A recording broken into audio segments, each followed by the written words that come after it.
Soyons saints, en partenariat avec Magnificat.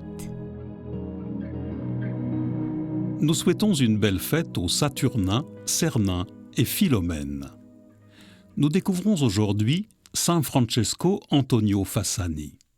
Cet Italien, né en 1681 à Lucera, dans les Pouilles, est issu d'une humble famille très pieuse.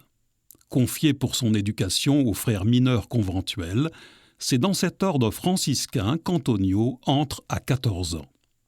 Il prend ensuite le nom de Francesco Antonio. Il termine ses études de philosophie à Assise et obtient le grade de maître de théologie. Lorsqu'il commence à prêcher des retraites de carême en 1707, Francesco Antonio met de côté la rhétorique de tribun et emploie un style simple et imagé qui rejoint ses auditeurs. D'une grande intelligence pastorale, il sait aborder les questions de foi avec une grande simplicité. Il veut toucher tous les cœurs. Il ne cache jamais la vérité, ce qui lui vaut de nombreuses oppositions, surtout quand il pointe les vices et les injustices sociales. Francesco Antonio consacre un temps conséquent au ministère du pardon, restant malgré la fatigue toujours accueillant et souriant. L'autre part de son ministère est le souci des pauvres, qui en fait un des précurseurs des formes modernes de l'assistance sociale. Il défend les travailleurs, les malades, les prisonniers.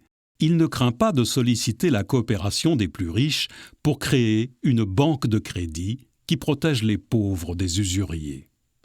Le père maître, comme on l'appelle affectueusement, transmet aussi sa dévotion à l'Immaculée, refuge des pécheurs, distribuant à tour de bras et spécialement aux enfants des images de la Vierge.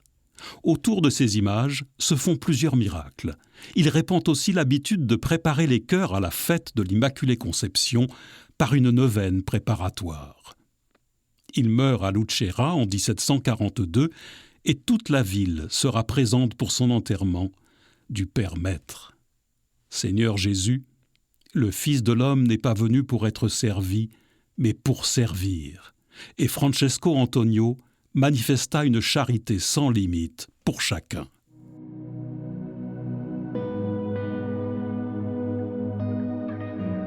À la prière de Saint Francesco Antonio Fassani, accorde-nous de ne pas atténuer les exigences du message évangélique par désir de plaire aux hommes.